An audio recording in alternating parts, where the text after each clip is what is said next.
I believe the Washington football team will go 10-7 and win the NFC East. They will be first in their division. I believe this is the best team in their division. And they made a couple of moves this offseason that I really, really liked. They brought in a new starting safety, Bobby McCain. They added a corner, William Jackson III. Washington's new starting middle linebacker, by the way, is Jamin Davis, a guy who they picked number 19 overall in the first round of the most recent NFL draft. He's a rookie. He had a great year last year at Kentucky. So they looked at their defense and brought in a couple new people. And last year, this was a defensive-led team, and it was their strength. Now, this year, their strength, their defense got even better, in my opinion. I'm like, hey, new starting safety, new starting corner, new middle linebacker. By adding these guys, they already were easily the best defense in the entire NFC East. They're even better, and they're scary good, especially up front on the defensive line. They have 4 first-round picks on this defensive line. They have Chase Young, who is a monster. People think he's going to win the Defensive Player of the Year. I'm like, that's a bit extreme, but he is phenomenal. Jonathan Allen, Daron Payne, Montez Sweat. Like, Washington's defensive line is terrifying. I would not want to play them at all. If I was a quarterback in the NFL, I'm like, hey, there's one team in this league I just don't want to play. It's Washington. I'm like, I'm good, man. Like, I would actually rather play Cleveland, and Cleveland has a good defensive line. I'm like, Washington terrifies me. They are going to get a ton of pressure on opposing quarterbacks. They're going to be really, really hard to run the ball against. And in their division, like, I look at the New York Giants and I go, oh boy, the Giants' offensive line is going to get embarrassed by Washington. Like, it's not true, but you could almost say, like, Washington is designed specifically to torment the Giants' offensive line.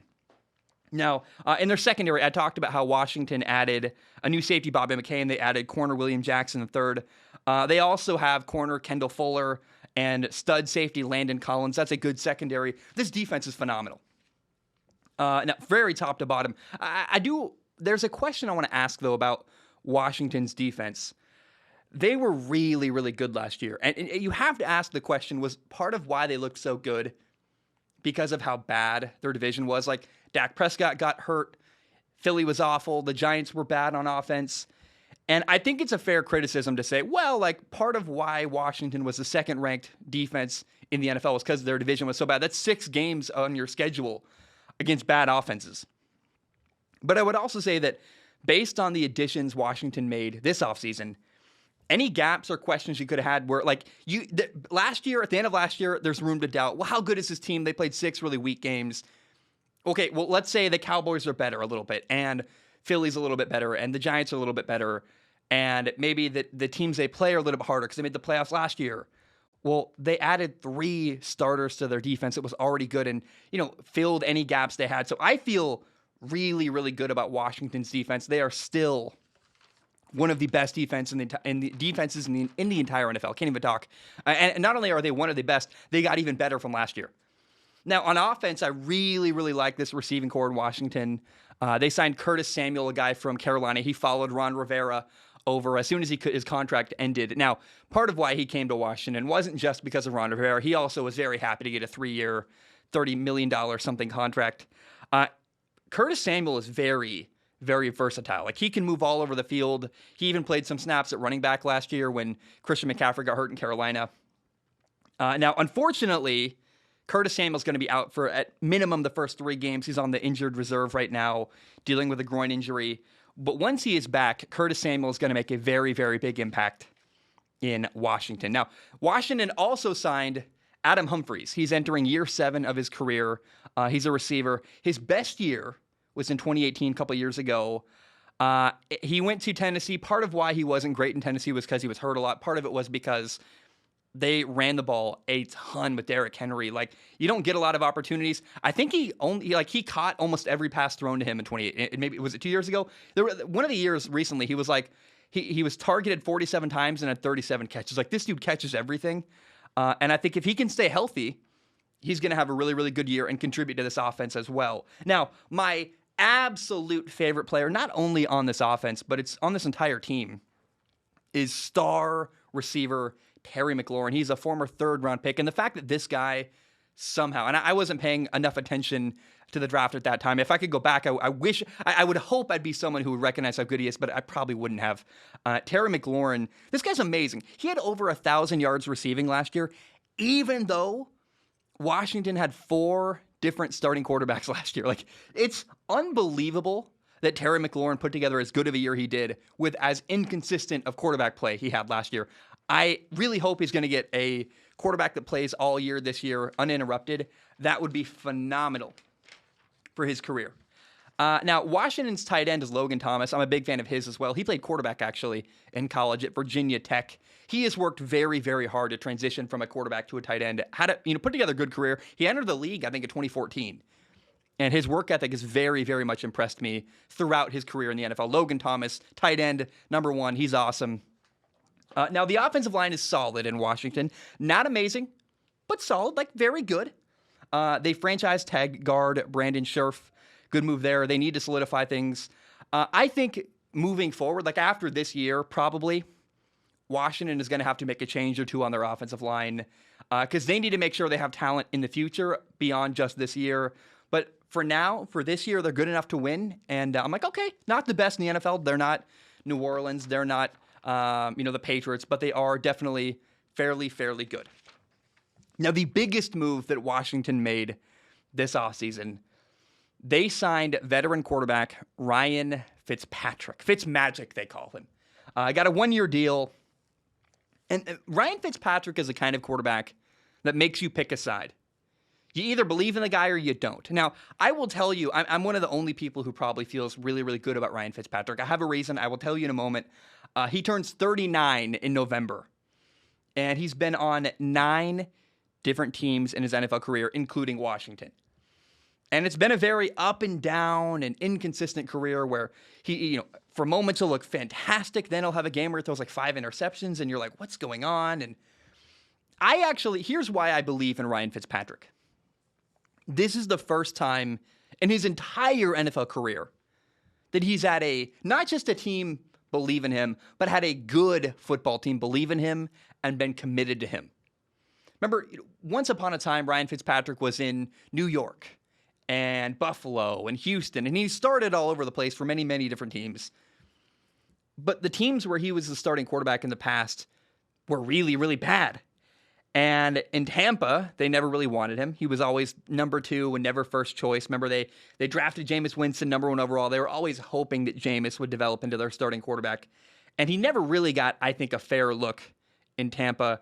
And the same story happened in Miami where he was the backup in Miami. They were like, you're going to mentor Tua. We drafted Tua number 5 overall. And so I think inner squad politics have always been a problem for Ryan Fitzpatrick getting on the field and staying on the field. Like, if he had been the best quarterback in Miami, it wouldn't have mattered because, and I think you could argue he was, but they're like, well, it doesn't matter. We invested a top 5 pick in Tua. We're going to ride or die with this guy and commit to him. You're too old to be committed to. And people do not realize how much it can impact your quarterback when a team wants you to be the starter. Like, if you're a quarterback and the team wants you and is committed to you, not only do you have more confidence and more comfort, you're free to take a couple more risks and do things you wouldn't normally do. You don't have to play with that tension of this team doesn't want me here. So what I love about Washington in this particular situation, Washington was not looking for a long-term franchise quarterback. They don't care that he's 38 going on 39. And really all Washington wants is a good quarterback who can help them win right now this year. They want to capitalize on the good roster that they have and win games now. They're not worried about 5 years from now. In fact, Washington head coach Ron Rivera has made that very clear. He doesn't care where you were drafted, how much money you make. That's why he cut Dwayne Haskins last year. Like, that was a very big message to the league. Hey, Ron Rivera ain't worried about 5 years from now. He wants to win right now. And if you're screwing around and not doing the right stuff, you're going to get cut and lose your job. So that kind of attitude is an advantage for Ryan Fitzpatrick, who's a guy who is not going to have any team say, you're a quarterback for the next 6 years. He's never going to get a contract like that. He's too old. But this situation is perfect because he's got a team who wants him now. And finally, he's on a really good team. He's going to have a good time throwing the ball to Terry McLaurin. You can make all kinds of plays. And so Washington, in my opinion, is not only a team ready to win a lot of games. I have them going 10-7 this year, which is not amazing. I think to me, that helps them win their division, the NFC East. But Washington's also just this perfect opportunity for Ryan Fitzpatrick. It's a team that it is just looking for a mercenary quarterback who they can pay to be their guy now and help them win right now. And frankly, I think it's the best team that Ryan Fitzpatrick has ever had, that not only that he played on, but committed to him and wanted them to be their starting quarterback. By the way, Fitz can move around. He's a lot better athlete than people realize. He can run for 5 or 6 yards when he needs to on third down. I think that's a part of his game that often gets overlooked because he's older, but don't discount Ryan Fitzpatrick's ability to run around a little bit and extend plays. Again, I have this team going 10-7. They have some tough games. Week 1, they play the Chargers. Week 3, at Buffalo. Week 6 is Kansas City. Week 7 is at Green Bay. That's going to be interesting. One thing worth noting, Green Bay has a couple starting offensive linemen, and they had to move, God, isn't it? It's literally Elgton, E-L-G-Ton, Elgton Jenkins. They had moved from guard to left tackle because David Bakhtiari, their all-pro left tackle, is out for at least the first 6 weeks. So if you're a Packer fan, you are praying and hoping that your left tackle, David Bakhtiari, comes back before you have to play this fantastic Washington defensive line. Week 10, Washington plays Tampa at home. That'll be fun because it's a rematch of that playoff game we had last year where Taylor Heinicke had this great game and they almost beat Tampa, and Tampa went on to win a Super Bowl. So I think, in fact, I have Washington winning that game. I want to mention Taylor Heinicke because let's say I'm wrong and something goes very awry with Ryan Fitzpatrick. I'm interested in Taylor Heinicke. I think the same way politics affected Ryan Fitzpatrick's career forever, I think they benefited Ryan Fitzpatrick this year and hurt Taylor Heinicke. Taylor Heinicke got a long-term contract. They kept him in Washington, but they didn't commit to him. He's not their starting quarterback. But if something goes wrong, I do really look forward to potentially getting to see him play and see, like, was that a fluke? Was he a one-hit wonder who just had a great game in the playoffs against Tampa, or can he repeat that in the future if he has to? Look, I will say this team going 10-7 makes a lot of sense to me. If you were able to give Washington maybe Dallas's 3 or 4 best players, if they had Dak Prescott at quarterback and linebacker Leighton Vander Esch and wide receiver Amari Cooper, like, that's how close Washington is from going, instead of 10-7, 13-4 and making a long, deep playoff run, maybe winning a Super Bowl. I don't think they're a team capable of winning the Super Bowl. They're a team that's going to win their division, make the playoffs, have a good, fun year. But ultimately, I see Washington down the stretch losing in the playoffs because their offensive line isn't good enough. And I love Fitz. I think he's going to have a great year, truly. And I might be the only person in the world saying that. But I don't think he's going to beat, is he going to beat Cleveland in the Super Bowl? Is he going to beat Green Bay on the road? I don't think so. Can he beat Tampa on the road in the playoffs? I don't think so. Washington is going to go 10-7, have a fun year, but lose in the playoffs after winning their division. By the way, side note, the punter for Washington, can't even say his name, Tress Way. I always want to say Trey West, but it's Tress Way. It's his real name. I don't know how you end up with the word name Tress as your first name as a kid. But he is a fantastic punter, a fan favorite. I love him in interviews. And all that really does is make their defense even better. Like, the offense will screw up, they're going to punt the ball away, pin the team back deep in their own territory, and then Washington's defense can go do their thing. So Tress Way is a valued member of the Washington football team and a really, really good punter.